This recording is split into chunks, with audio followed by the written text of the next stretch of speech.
Business minds across the globe, entrepreneurs, social influencers, marketing mavens, and sales rock stars. We've got them all. Here comes your weekly dose of inspiration with your host, Ian Farah. Hello everyone, we are back. It's been a while, hasn't it? Right then, let me know where you are. The usual stuff. Let me know where you are, what platform you're on, because we are across, let's have a look, Facebook, YouTube, Twitter, LinkedIn, on multiple accounts. What have I got to say? I've got some exciting news. So on the 8th of November, we are going to be putting a live event on, okay, in person here in South Shields. So panel, speakers, interviews, workshops, bit of networking, stands, awards, after party. We'll be getting the details out probably in the next week if Misha can get to it. She's under immense pressure. We put a lot of pressure on her again to get this done. I'm really excited because I want people back in the room again. It's been tough, hasn't it? It's been hard to get people back and get bums on seats. So I'm looking forward to seeing you all. So let me know if you're watching from afar. You might want to shout out on today's session because we have got a fantastic guest for you. And you know what we like? We like to do things differently, don't we? We like to bring you new topics, new guests. And we definitely haven't covered this topic before. Our guest and I were chatting yesterday, and whenever we get together, it's a little bit wild. And we just decided, let's go live tomorrow. Let's do it. Let's create some content. So we're here. There's Misha watching from afar. Misha, you're on LinkedIn. Thanks for joining us. We decided to do this today. So you might want to drop us some comments later on. I'm not going to say too much. It's International Podcast Day as well. So you might remember we celebrate this every year, podcasters around the world. Shout out to the International Podcast Day crew, Dave and friends. You might remember I represented the UK in 2018, so it's really pleasing to see that it's back. So this is our homage to International Podcast Day because I'm in the UK and our guest is in Romania. So that's pretty cool. So we'll tick the box for that one. Be sure to let me know if you're here and stay for the next 45 minutes or so. I want this to be pretty interactive.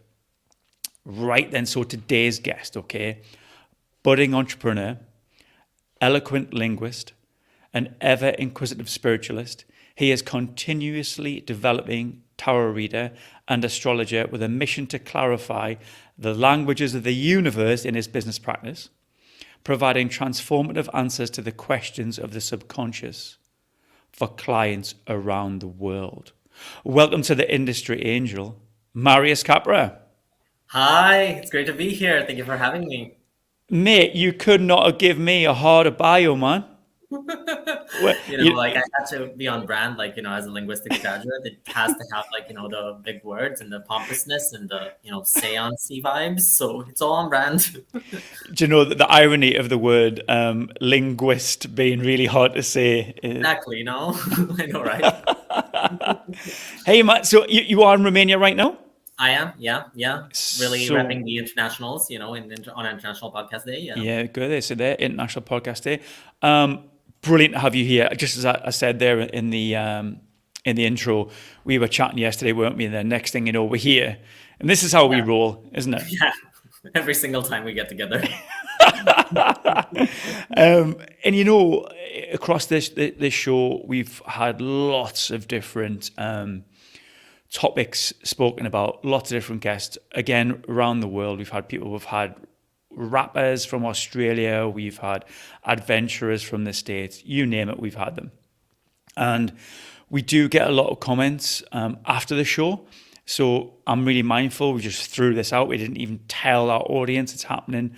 And then 11 o'clock on a Friday, we're on. So what we do tend to get, Marius, is a lot of people watching on demand or on catch up. So just be mindful. We might get some messages in a week's time when people have caught up. But if you are here, please let us know.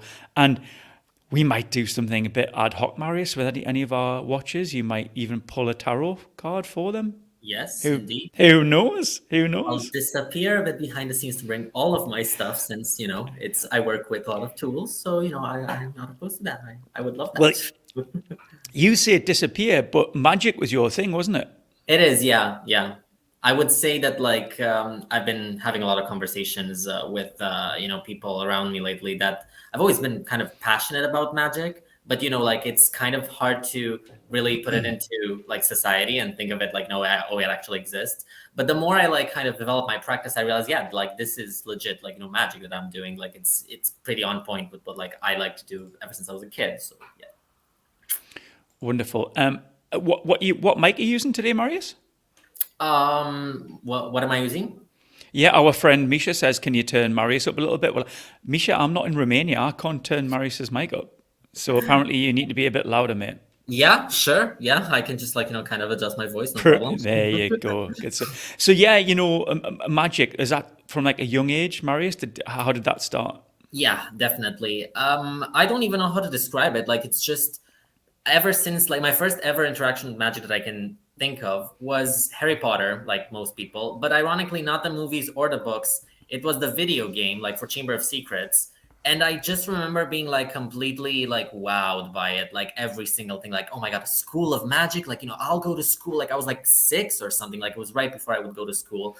And like, but like they're going to magic school, like that's amazing. And like it was a rabbit hole that I fell down to because I became obsessed with Harry Potter. Like, that was my, beginning, and not much has changed. Like, in 22 years, like I'm still very much obsessed with it, and I still love it as my, entrance into magic. But I just got like more and more into it. Every time I'd, play a role-playing game, I'd always pick the mage class. Every time I'd do like a D&D campaign, always the mage. If I were to consume any sort of like, fantasy, like media, mages everywhere. Like, I just like the idea of like, controlling the elements and like, making things happen and like apparate and disapparate and teleportation, all of it just seemed wild to me.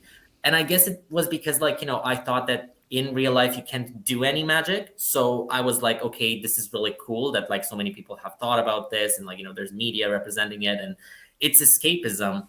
But then, like as I grew up, I learned more and more about spirituality, which is very much like, tied to magic and things like that.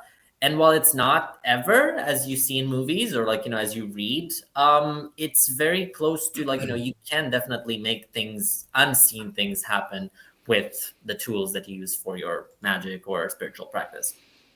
I was just thinking about you there. As a 6-year-old, you must have had the cloak, Marius. I did, and the wand, and the glasses, Yes. and everything, yeah.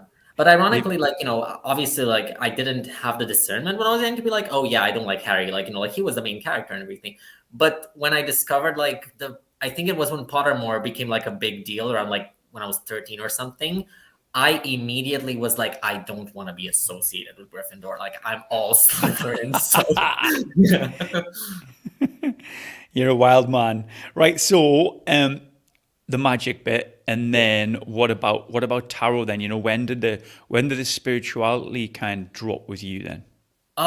It was pretty serendipitous, I'd say. And like everything's lined up in my life, like, everything's lined up very perfectly, like at all times. Tarot began like right as I got into uni. Like I came to the UK, and to be fair, like I did have like some interactions with it beforehand.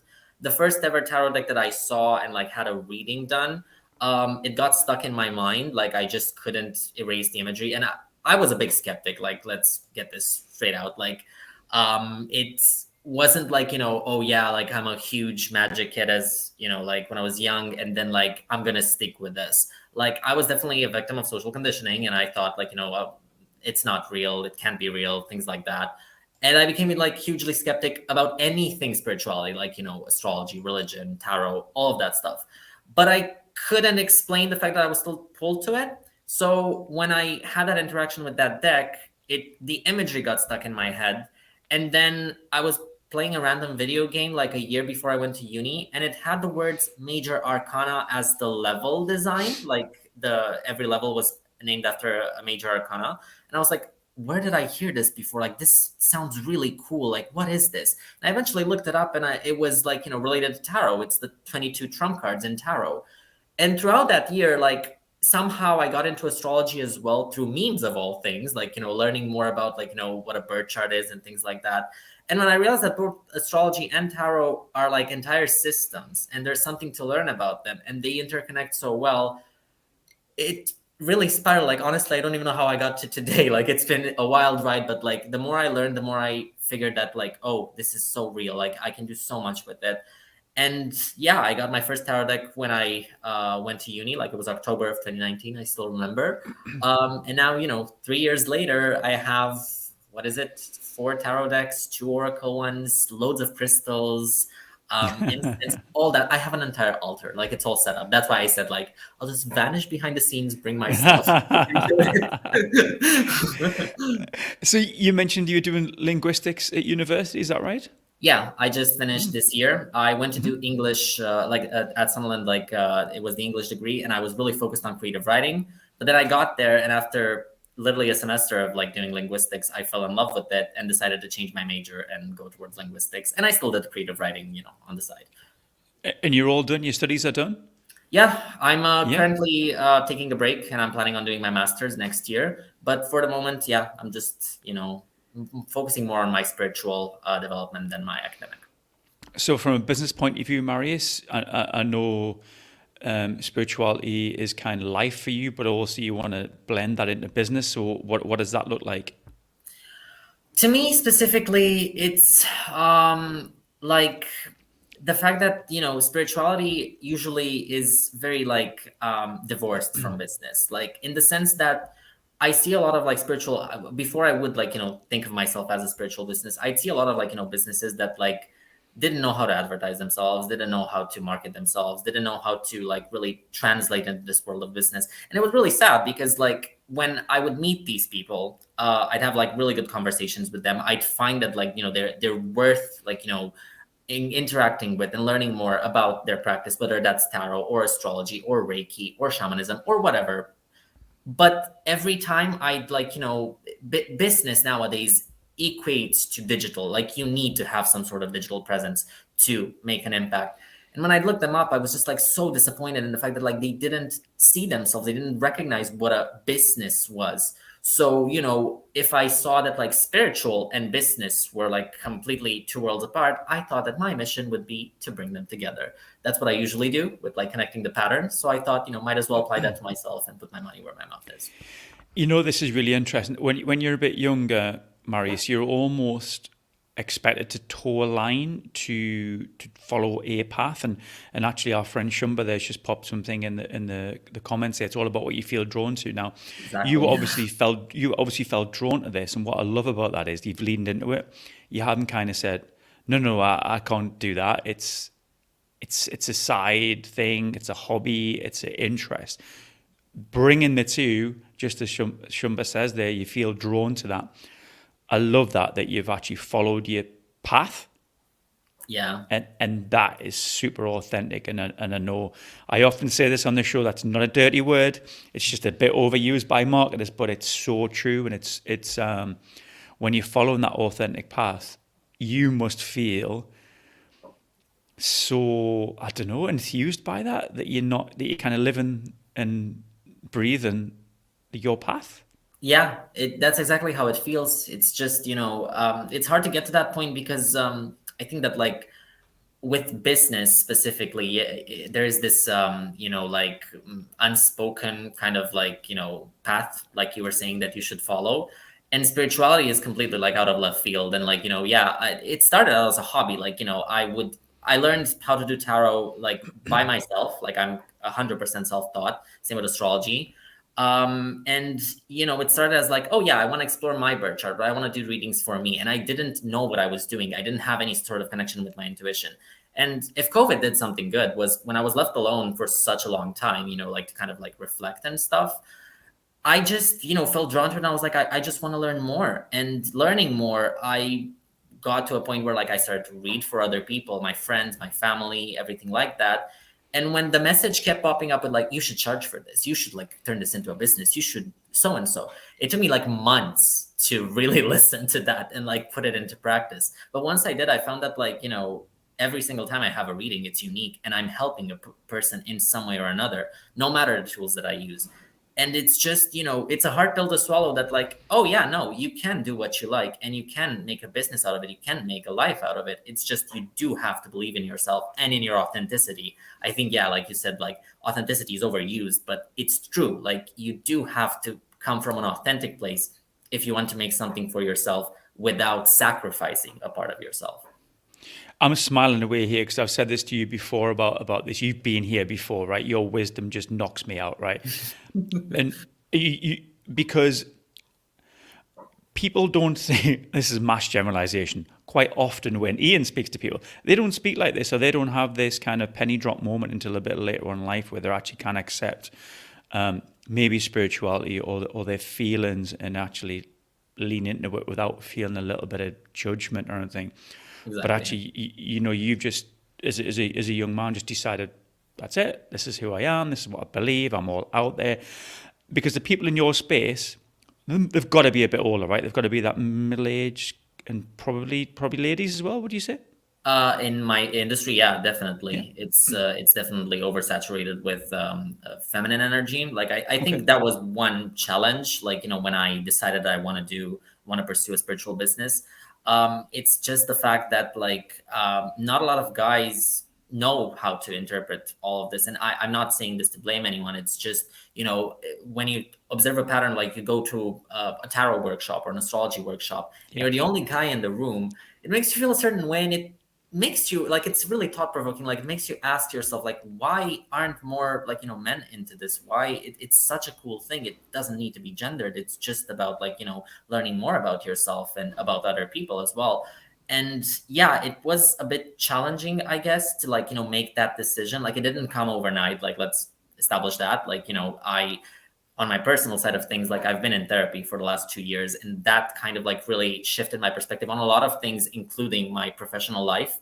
And yeah, I hear that a lot. And thank you for like, reminding me that like, everyone says like, you're so young and you've decided to do that like right now. And that's really good. I don't necessarily see myself as that young, like obviously in like physical body, but in age, I'm always like, oh yeah, like I've lived so many lifetimes and like, I have so much to prove, and like, I got to learn my lesson, and like, every single day is a new lesson. And I guess like, when I step out of that and just have a conversation with people, it's nice, to, receive appreciation for that. But for me, it's literally like, living my truth and like being authentic with what I want isn't something that like I can do like 10 years from now. I got to do it now, or like it's just not worth it. Our Mark just says that it gives us true freedom when we're living authentically like that, and that's exactly what you've just said there. And actually, there's our Shumba sort of saying that you should receive rewards, Marius. That you're meant to do this, and you truly are. Maybe some of our people who comment, you might pull a card for them later. Maybe, I would love to. I've actually started doing this recently, like as part of my practice.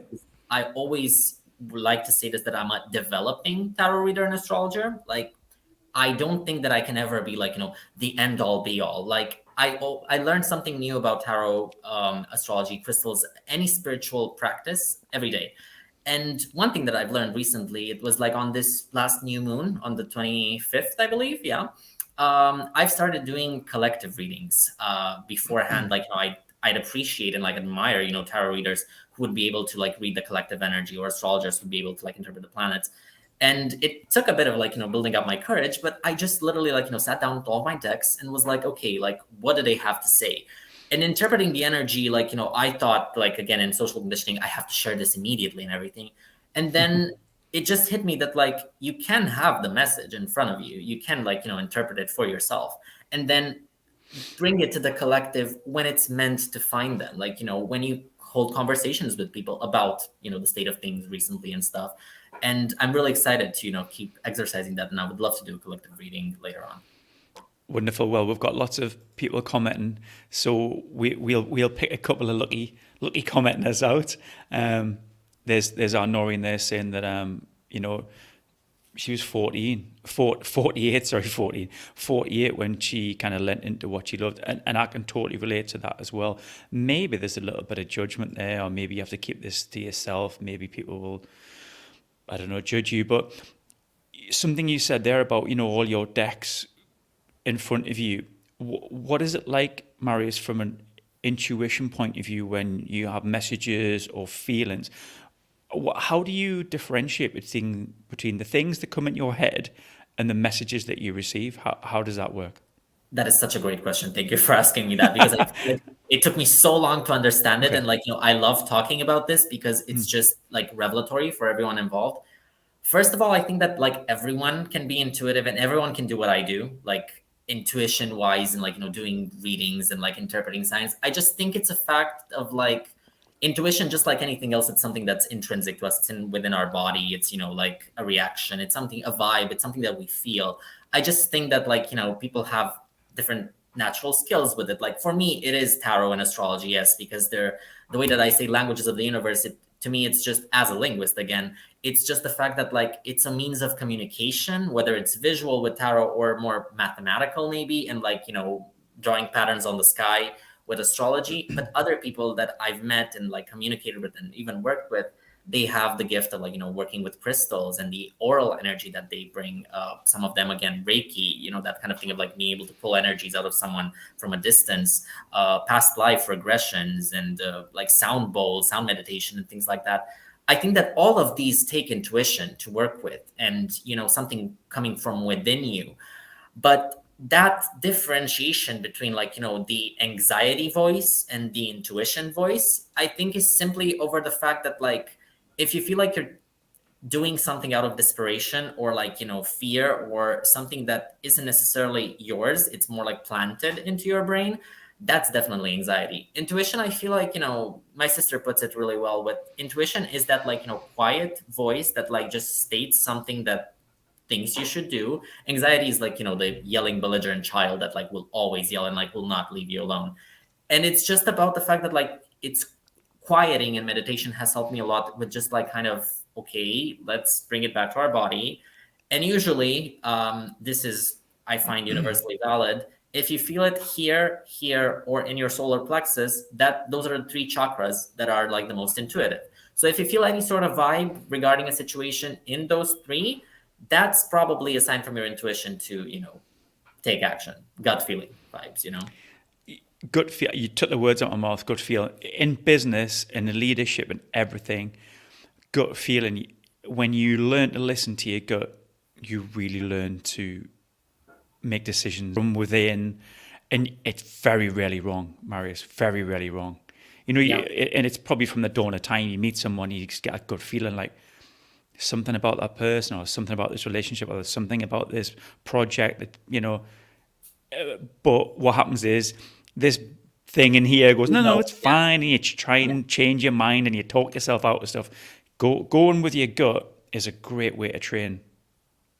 Exactly. Yeah. I think the ego is the killer of anything that your body intrinsically feels. I think that I've learned that my intuition never lies. Even if when I have a situation where I feel oh yeah, it's steered me wrong or something, I usually get maybe not instant gratification, but throughout the day, or after a certain period of time, I find that, oh yeah, no, I needed to make that mistake, or I needed to have that failure, or I needed to go through that experience that my intuition led me into, it, that I thought egoically speaking, oh yeah, no, that's not good for me, so I can learn a lesson. So it's all it's within you, basically. That's all that it is about intuition. It's in the word, it's inside of you. So as long as you listen to it and you tap into it, you basically get to exercise like any other skill. I find it's the same as doing quick maths, or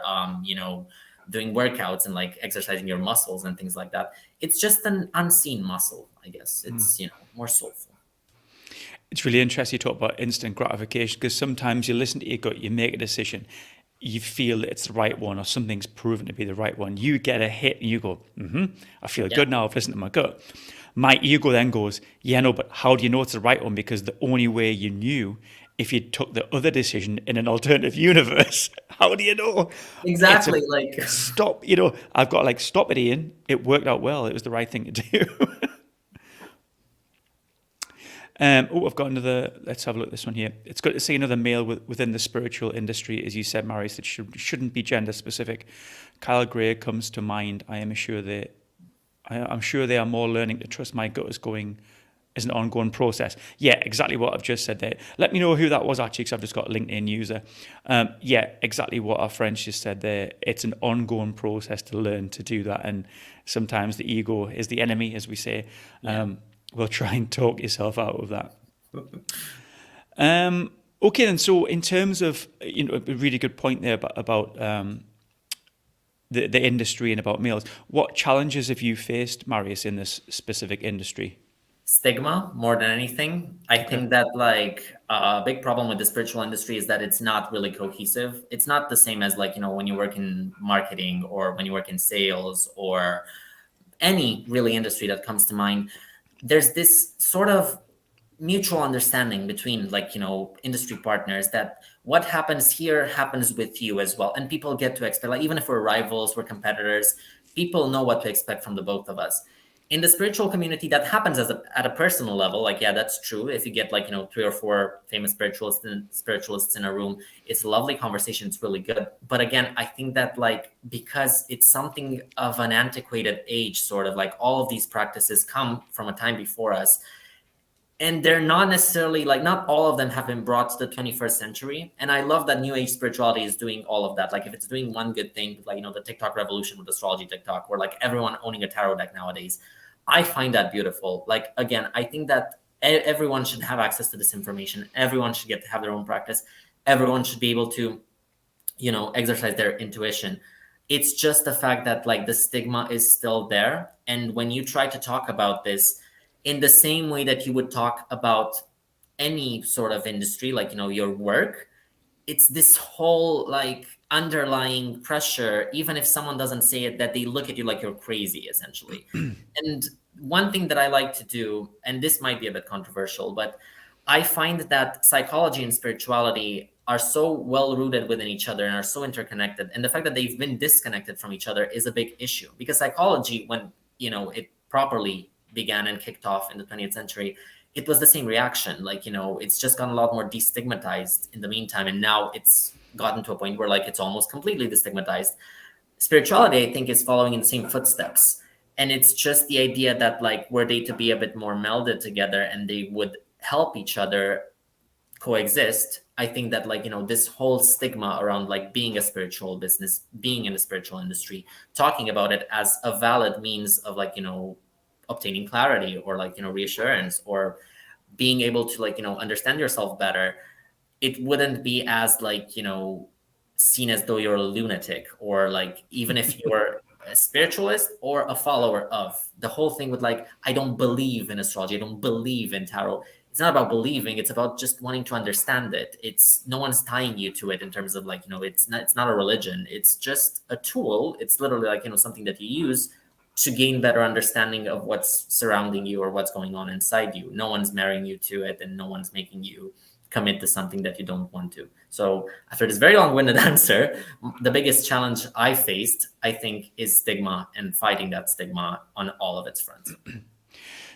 You answered that extremely well, and I like what you were talking about there about the psychology side, and it made me think, sometimes, Marius, we're almost trained into not thinking or using our heads.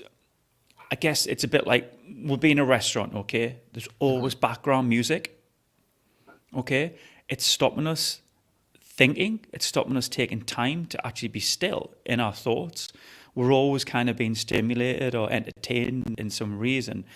And you said these are kind of old skills that we've kind of maybe forgot, or, it's because we've got so much going on right now. And you said something earlier on about Reiki and singing bowls and stuff like that.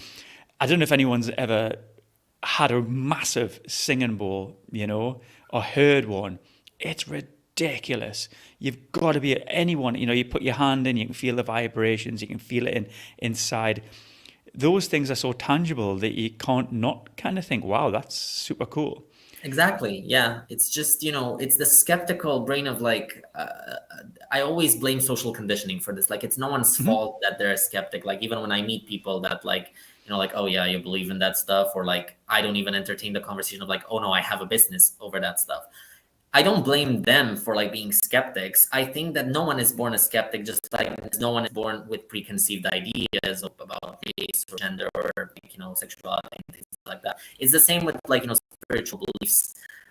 And being a skeptic myself, coming from a point of huge skepticism, I empathize with them and I have a lot of compassion. And I think that it's literally just a matter of social reconditioning and just destigmatizing one day at a time and allowing people to have that experience, at the end of the day, even if they are a skeptic. Like, I've seen people that like, ever since I've gotten into astrology, I've explained a few concepts to them about their birth chart or the planets and things like that.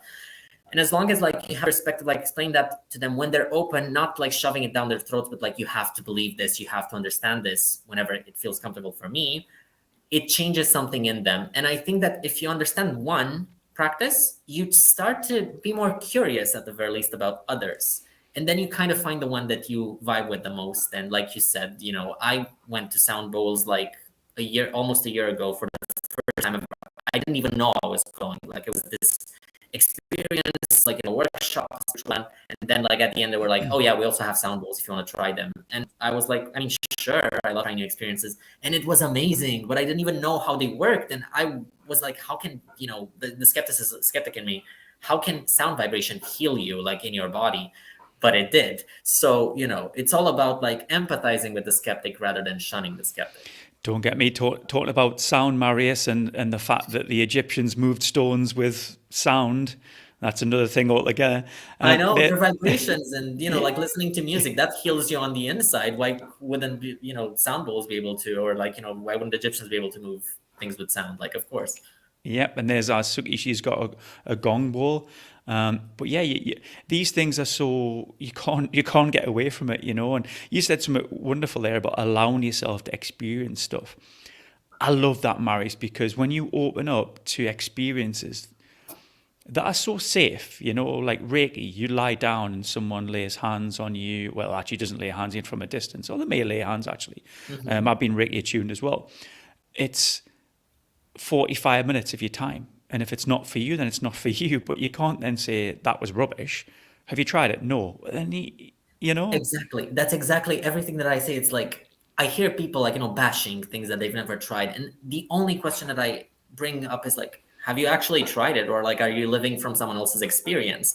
Because again, that's not something like, uncommon. Like, I feel that like it's so easy to have a loud voice nowadays about like a certain thing. And it can even be Google reviews. It can be anything. Like, if an idea is planted in your brain, it's really hard to get it out. And that's why I like always phrase it in, allow yourself to have that experience. Like, skepticism aside, just go there, try it. At the end of the day, yeah, you're like, what is it costing you? 45 minutes of your time. See if you like it. If not, that's fine. You learn something new about yourself. I don't like that, but I don't like that. Not so and so telling me that I won't like that. Yeah. Mark says something interesting there about our connection to everything around. And that little bit, that few words there sprang in my mind, because I don't know about you, Marius, but if I go out in the nature, I walk, I feel so much better. I feel so much better. I love plants. I've got lots of plants around the house. We are connected. You can't get away from it. And if I go on holiday, I'm getting on my soapbox here, but I'll have a bit of a rant. If I go on holiday like India, I'll be walking along the beach and I'll have no socks and shoes on. I'm grounded. My feet are on the soles of the earth, and the soles of my feet are together. And people come back and say, I've had a week in Spain or whatever. I feel so much better. When do you ever take your socks and shoes off and walk around? Never.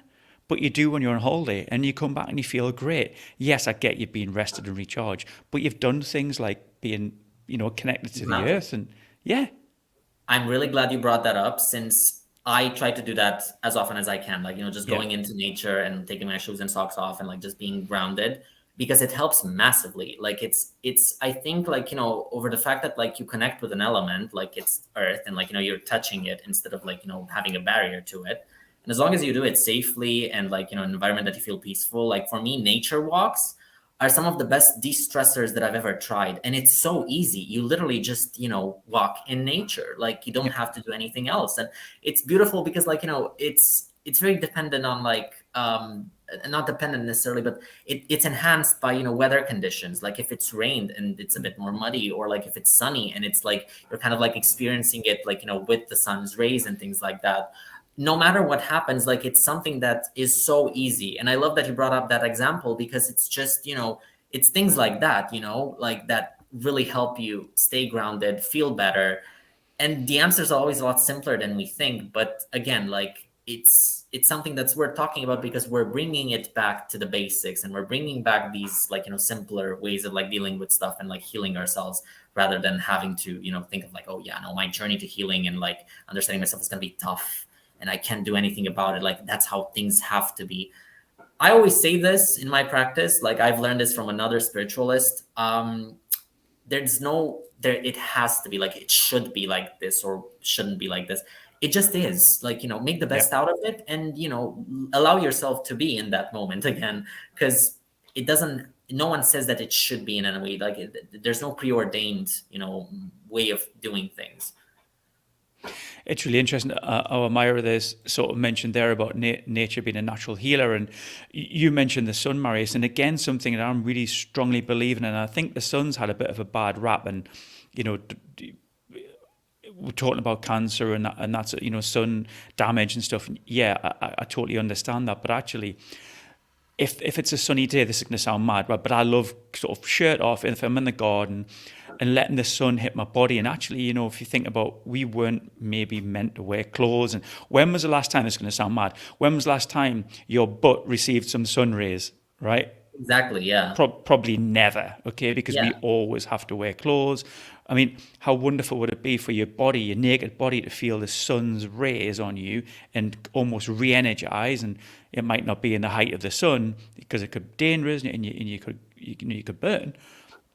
But the sun's so powerful as well, Marius, isn't it? It is, yeah. Like, and that's also like, very connected to your Leo side, because it's to enter into some astrology theory, because you are represented by the sun, like, that is your ruling planet. And I find that like, but I totally get that. It's about the fact that like, it's the warm rays, and like the idea that like, being in nature, connected to a light source, a natural light source, rather than, like being at your computer all day. And like, it's just, I always feel better if I've spent the entire day in the house, and then if it's still a bit sunny out, like, I love walking at sunset. Like, I think that's just, it's an incredible experience, because it's not that warm out, but you can still like, have patches of sun, and it can still be like that sort of experience. It's something natural that like helps out so much with just being able to view it, being able for it to like, allowing yourself to have an impact on you, and just, appreciating it for what it is, because it's, it's natural light. Like nothing can top natural light in terms of, lighting you up and re-energizing you, like you were saying. Yeah, we could go on all day, but I'm going to have to drag you back about this business, because I want to talk about, you mentioned marketing before, and you said about sales, and actually there is a stigma with sales, mate, I tell you. It is, yeah. But with marketing as well, how do you find that, from a business point of view, Marius? So I'll try my best not to go off on a huge tangent here, because I'm really passionate about marketing. I've worked in it for the past couple of years while I was in university. And to me, I think that I might be biased again, but like marketing is content. It is about like, creating a personal brand. It is about like talking about something that you're really passionate about, writing about it, videoing about it, doing anything about it that is, congruent, and it helps you to like create your business, power it up, and like just light it up and have it be as accessible to as many people as possible. The only problem that I find with marketing for spirituality is that marketing, unfortunately, in its very nature, is thought of as disingenuous. Like when people hear about it, it's like, oh yeah, you're marketing to me, like you're being salesy, you're trying to push this thing onto me. And by nature, like I find that, spirituality isn't something that like needs to be pushed onto you. Like it's something that I think that, marketing can definitely be used to heighten the access to it and like make it so, when you Google something like, say, like easy tarot readings or like, like intuitive tarot readings or whatever, if you do SEO for that, and if you have really good content about that, and if you have a digital presence, and again, that's a personal frustration, but if you edit your site in such a way that it's visually pleasant, because a lot of spiritual businesses suffer from this, they don't really consider the visual aesthetics of their content. If you do all of this, I think it's just adding to the conversation. You're becoming a legitimate business. And I think that's the bridge between like, how this, spirituality and business are just like completely divorced. Marketing is kind of that bridge of like, marketing is the means for you to, grab the mic and be like, right, this is what I want to say about myself. And a lot of businesses choose not to do that. And for me, it's extremely important to do that and to take kind of power of the narrative and really say like, here's my business, here's what I do, here's why I do it, here are the tools that I use in order to do that. It didn't happen overnight. Here's my story. All of these things are a lot simpler when you put them down on paper.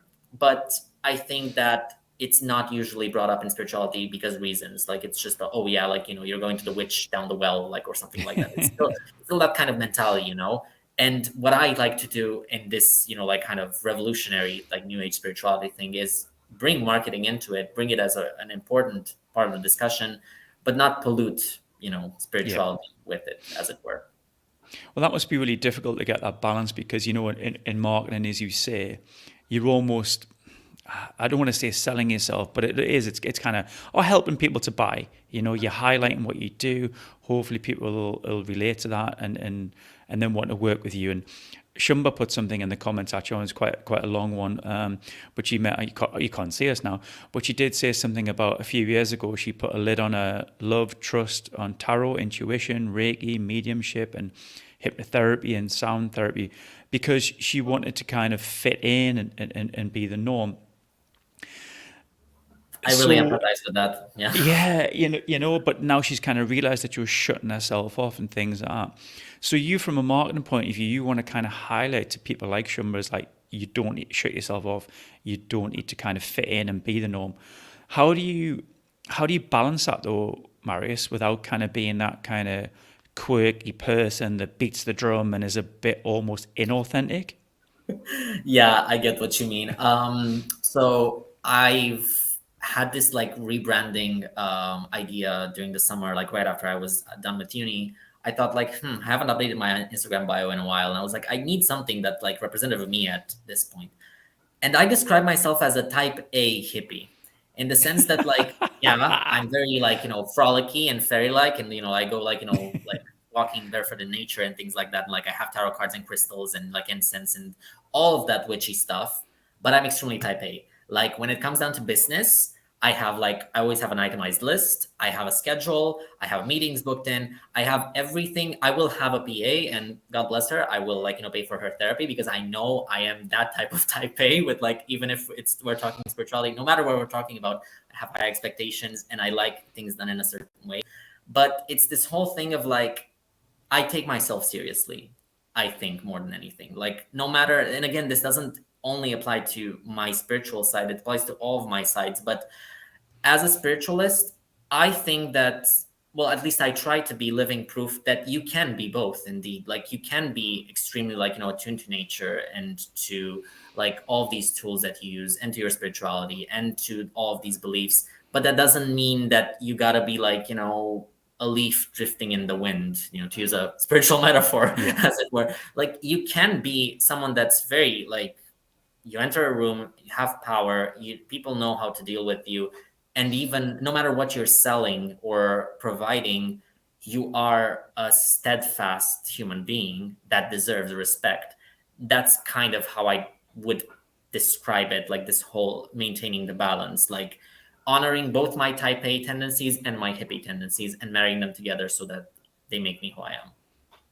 Wonderful. I love that. If anyone's watching, I hope you don't mind this, Marius is going to go off piste a little bit here. If anyone's watching and you might want to pop in the comments, tarot, Marius might pull you a card. Is that okay, Marius? Yeah. Is it okay if I will be right back while they type away so I can bring my... Yep. Okay, you go and do that and I'll have a chat with the audience. Okay. Yeah, go for it. So yeah, if you want to hear from Marius, want to maybe have a little tarot reading, we'll try it. Pop in the comments tarot. And also, if you want Marius and I to talk about any particular topics that you might have heard about today, or any maybe spiritual topics that are really of interest to you, we might be able to go for it and just ad hoc and see what we've got. Thanks, Suki, for that. Everyone has a connection to everything you're talking about spirituality, yet more people don't want to admit it. Yeah, I don't know why, Suki. What's your thoughts on that? Maybe it is stigma. Maybe it's because we've got lots of other stuff going on around stimulation and social media and Netflix. I don't know why people maybe don't lean into this. Or, just as Noreen said earlier on, sometimes it comes later in life, but it certainly didn't for Marius. Marius, just while we're waiting for anybody that might want to pull a card, or you might pull one for me. Yeah, sure. Tell me a little bit about what would tarot do for people? How could it maybe help someone's therapeutic journey? So, really glad you asked me that, because again, like, I gotta put my money where my mouth is in explaining this like whole psychology and spirituality. I always bring it back to Jung. He was an astrologer as well. He was a tarot reader. He was all the things that spirituality is for, and he still he was one of the two fathers of psychology.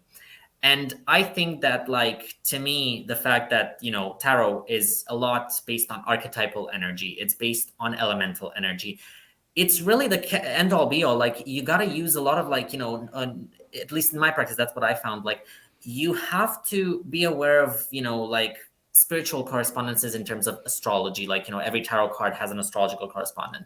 The numerology of the cards means a lot. The fact that, the devil is the 15th card, that means something in numerological representations. The world is the final card, the fool is the first one, it's 0 rather than 1, things like that.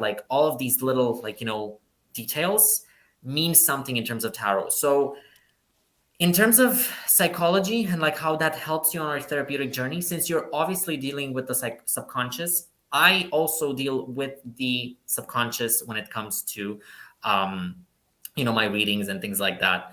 I would never, classify myself as a therapist or a consultant or things like that. I truly believe that you do need to have proper, schooling and preparation and to learn how to do this properly through university.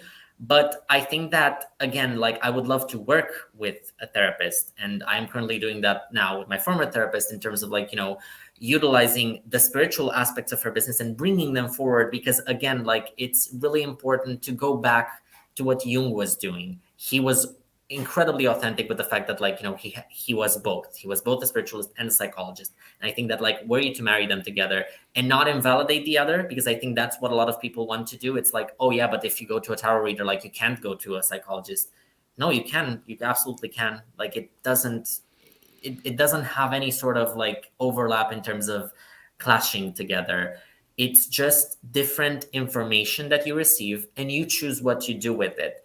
And this is a perfect segue into my way of reading tarot, because I always tell people it's not divination. It's not, I will tell you what will happen 100%, by no means. I think that everyone has free will, and tarot and astrology, all of these things are just means of you to interpret what might come, the energies that you're dealing with. Things being able to check the weather before you go out of the house and choosing whether you want to bring an umbrella with you or not. It's your choice. You have free will, and nothing will happen without your consent. I'm really pleased you said that. A lady who I see, a therapist, she is incredibly spiritual as well. I wish she was here, but she's on holiday actually. When them two merge together, it makes for just a fantastic session. It really, really does. So that's a really good point, Marius. So we have a few people in the comments. Actually, I'm going to go to let's pick our Misha. Right. Okay. Yes. So if she wants to jump in, she's in the other room. She can jump in if she wants. Suki, before we do that, Suki has said, I've never had it done before. Interested in what it's like. Now, Suki, are you asking for a reading here? Or are you saying, I've never had it done before? Are people scared, Marius? about this? Always, literally. Like I Do they always, think it's got some negative kind of witchy, scary connotations, or so spirit, like many, evil spirits, or yeah, so okay? many people that I've talked to have either told me that, like, I always, this is a prerequisite question. I always ask, have you ever had tarot done before? And everyone's that's had it done unprofessionally tells me that, like, oh yeah, no, because like it's the devil's work, and like something bad happened because I extracted that from the Hi. eye.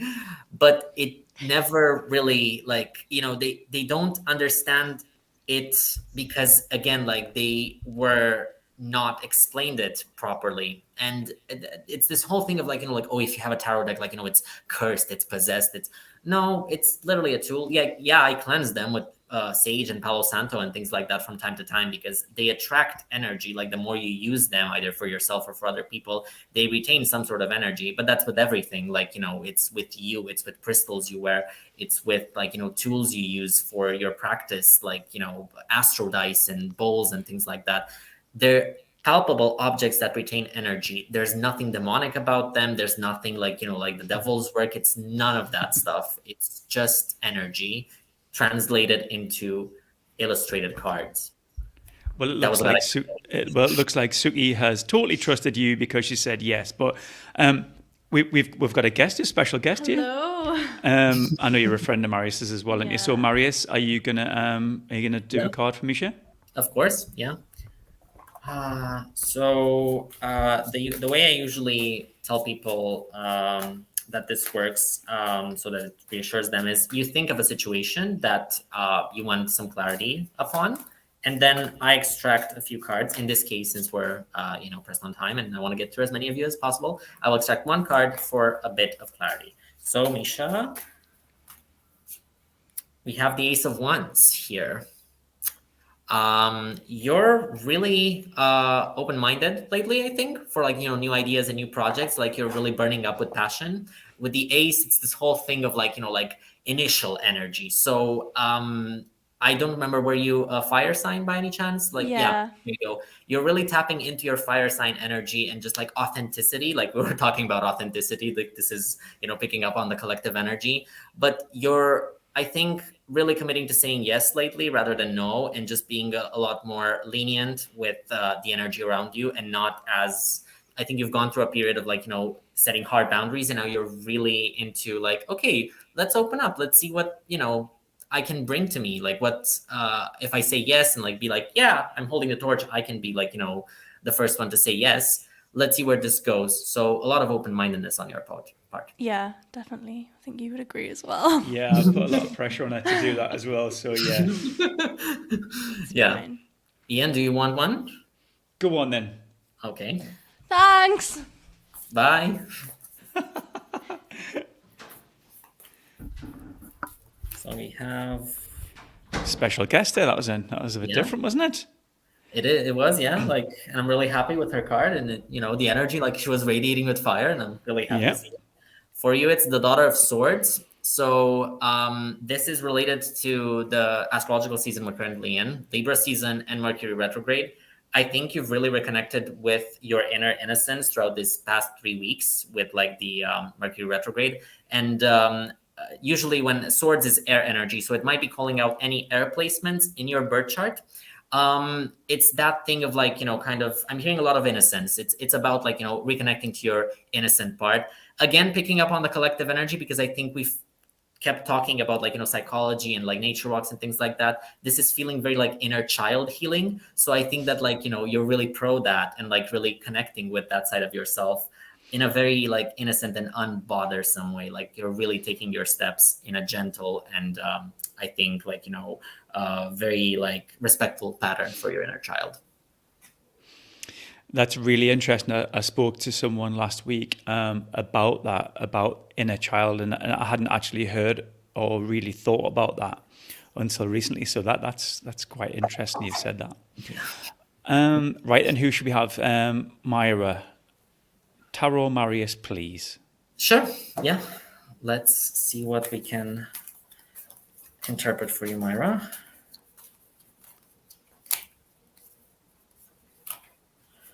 Okay, we have the Three of Wands reversed, and the Ace of Cups just dropped on the floor. So it definitely wanted to give you the double message. Essentially, when a card is reversed, it means that the situation that you're dealing with is more internal rather than external. So it's not something bad necessarily. It's more that the Three of Wands has this energy of like visualization towards the future. So it might be the fact that like you're a bit clouded in your visualization right now. You're not necessarily thinking of like, the future. You're more focused on the present moment. And the card that like really wanted to pop out, and this one popped out upright, the Ace of Cups, that's a good message for you, because living right now in the present, it's about feeling your emotions and being very prosperous in your beginnings. Like Misha got the Ace of Wands, you got the Ace of Cups. If wands are about like mental energy, cups are about heart energy, emotions, and being present in the moment helps you feel those feelings. And the wands, like it's this whole conflict of like fire, water.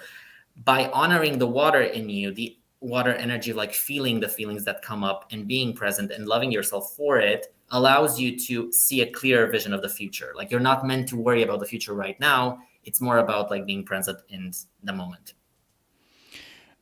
Mira is very present in the moment, and she does very, very lean into her feelings and spirituality. She does some great content actually, so you might want to follow her, Marius. Yeah. We've got a couple more, but before we do it, we'll do Shumba, who actually pulled some cards. I don't know if you can do anything with that or do one for her. Oh yeah, no, we can interpret her cards if she'd like that. So she picked up the Eight of Swords, the Hermit, and the Two of Swords. So I think you must have done a past, present, future spread. And it's really interesting that you have the Hermit in between the two swords. The Hermit is the major arcana that is most often associated with Virgo. So Shamba, I don't know if you are a Virgo or if you have Virgo in your chart, or if you have some Virgo energy around you lately. Thing is, it's again very Mercury in retrograde, because Mercury is the planet of Virgo. It was retrograde in Libra and it came back into Virgo, and it's ending tomorrow finally. And it's about the fact that I think you faced a bit of anxiety surrounding you in this period of time, like, kind of feeling stuck in your mind, heart, brain, all of that stuff. It's usually like, again, swords have to deal with the mind sphere. So it could be like, the anxiety of like, am I not doing enough? Am I stagnating?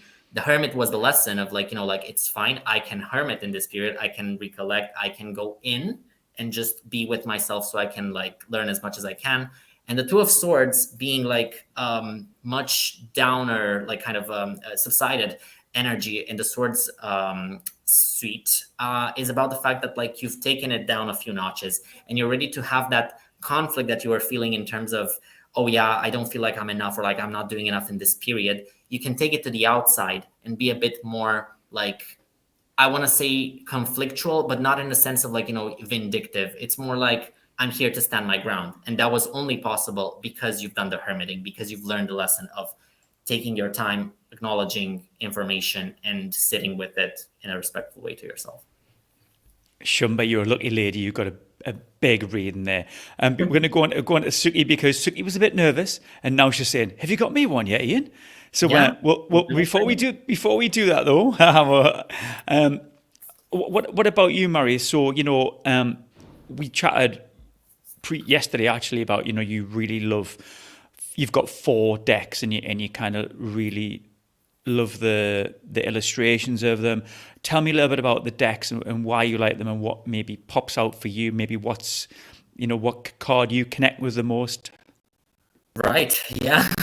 So my first deck that I'm the most proud of, like this was the one that I was imprinted on when I saw it when I was 13, is the Wild Unknown Tarot by Kim Kranz.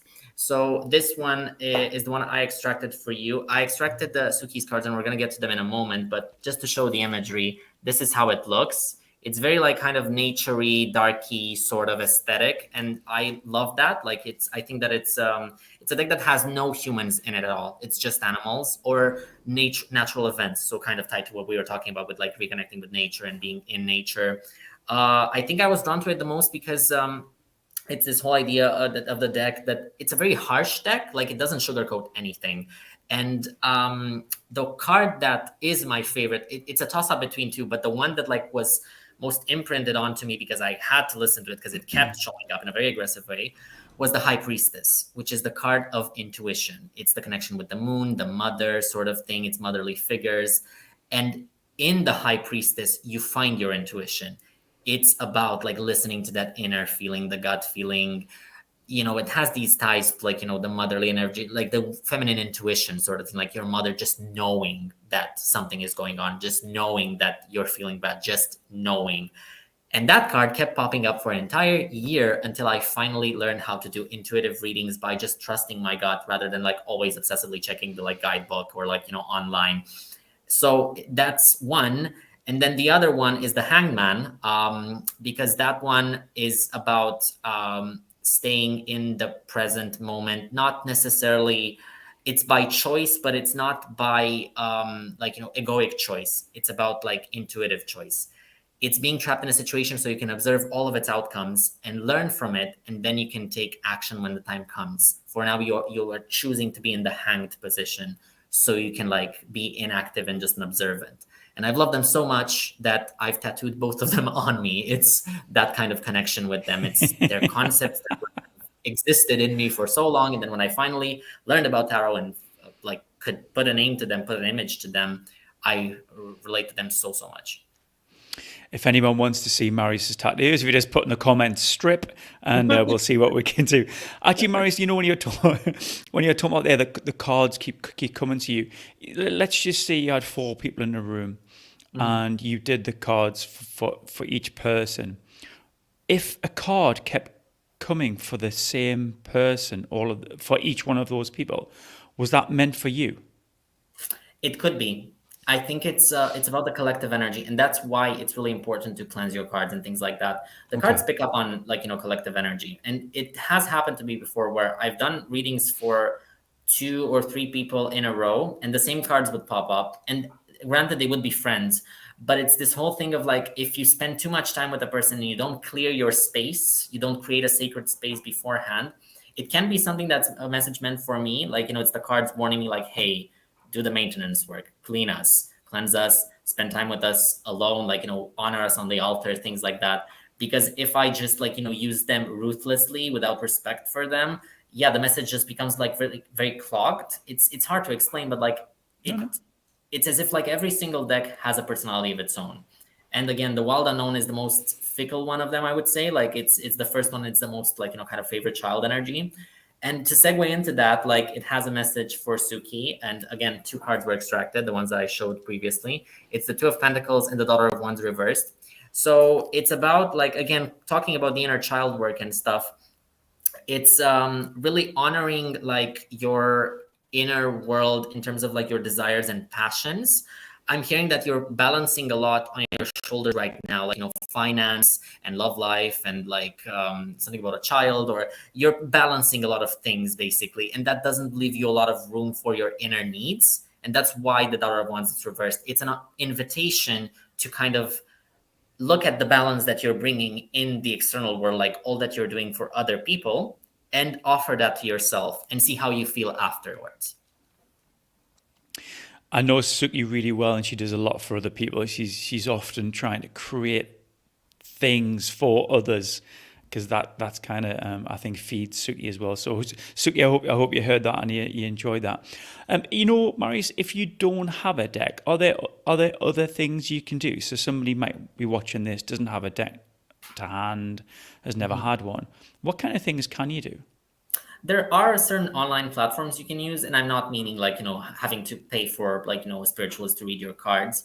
It's more like, there's free websites that you can do, like, pull a random card for me or things like that. I will always like, recommend using a physical deck or getting a reading done from someone that uses a physical deck. But I think that the best solution is there are certain spiritualists on YouTube that do amazing collective readings that feel so accurate. I have one in particular, and if we're allowed to, like plug her in, I would love to, because she's helped me so much throughout my spiritual journey. She's called Stargirl, the Practical Witch. She's not the type of spiritualist that posts incessantly. I think, again, when we were talking about earlier about the challenges in the spiritual industry, not being a content mill, she's not a content mill. She posts like maybe once a month or something when she does feel the intuitive need to, she gets a spiritual download and she needs to give the message out. And I think that's a very good bridging, like kind of in between, like, I don't feel like people might not feel confident to get their own tarot deck, or they wouldn't want to spend the money to go to a tarot reader, which is completely understandable. Finding a spiritualist such as Stargirl, that was for me, it might not resonate for you, but a spiritualist that you really connect with, that does relatively regular readings, or you really need a reading, you go to their page, you find what you need. That's, I think, the middle road and a good initiation into how tarot works, because it also, the spiritualists on YouTube, I find, use a variety of decks, just like I do. So you can find decks that like you really resonate with from an imagery point of view, and potentially get so inspired that you buy your own deck and you can do readings for yourself. Or who knows, start out a business just like I did.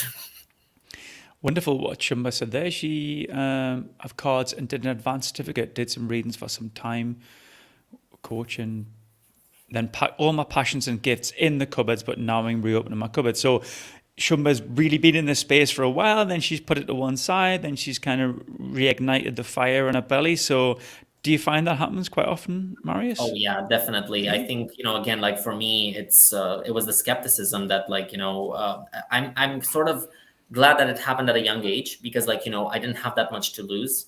But I totally get where Shumba's coming from. I think that like, it's so easy to numb that voice inside of you and just, like be a skeptic and like be like one with the norm, because that's what I was trying to do in high school. Like it was around the ages of like, I guess 13 up to like 17, 18. And then, 19, I got my tarot deck. So right smack dab in those teenage years, for me personally, it was just like, I didn't want to hear about it. Like I would still like, play RPGs and like maybe gravitate towards magic and stuff. But I was so disconnected from that inner child experience of like, oh, wow, magic, that like I just took everything superficially. And I think that's what happens with a lot of people. Like I've met so many people that like, if you get in a conversation with them, truly like, go in the depth of what they're feeling, they all have some sort of story of like, like, oh yeah, I felt this when I was young. Like, like I'd be in my grandma's house and I would hear voices, but like I was told that I'm crazy and I shouldn't hear about them. So I shouldn't talk about them. So automatically I shut that down. Or there's people who are like, oh yeah, I've always been drawn to like, colorful crystals and stuff. But my mom said that like, they're the devil's work. So I got completely like, distanced from them. I think everyone has some sort of like story about this, and it's often related to childhood, but it is definitely that like tendency of society to make you unified, to make you one with the norm. And it's hard not to crack and not to like, feel as though like you're the black sheep or like you're an outcast and things like that. And I think that's why it's important to, like, thank you again for bringing this up and allowing me to speak for so long about this. That's because fine. It's, I think it's really important that we have conversations like this and we open up the like, space for other people to come along and be like, oh yeah, I have a spiritual practice, or yeah, I have tarot cards as well. Or yeah, I like, interpret astrology as well, because it's just so much easier when you find out that you're in a community of people that are just like you, rather than like, oh yeah, what if I open up about this and I'm being judged harshly? I totally get it. I'm just looking at the time there. We've been over an hour. I know, right? Like it's passed by just like that. Like, I think it was really important to do this today, Marius. I love this kind of esoteric stuff, and it needs to be brought into business a bit more. We've had a lot of comments from our friends there who really enjoyed it. I can see, and lots of people will be watching on catch up. I know. I don't think we've done this before. Maybe we should do it again. Oh yeah, I would love to. Yeah, it was fun. So I really appreciate your time. Yeah, I love you, Marius. You know I love your time. I love spending time with you. You're an absolute Likewise. Legend, my friend. So much. Again, thanks so much. And if anyone else has any parting shots for Marius, please let us know in the comments. Where can we find you, Marius? So should I leave my Instagram bio in the in the description, or like I'm on Instagram, LinkedIn, Facebook, all the socials, but I mostly stay on Instagram. So if you want to like hit me up on there, like, that's my platform.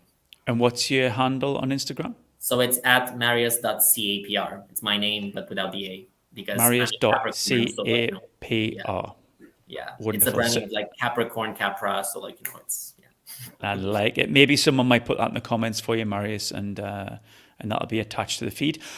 Right then, okay, you're off the hook. You can go and have some lunch because it's a couple hours ahead of us now in Romania, isn't it? It's like Yeah, it's to 11. Yeah, wonderful. Great to see you again, Marius, and we'll see you very soon, my friend. And thanks everyone for watching, and we'll see you next time. Bye.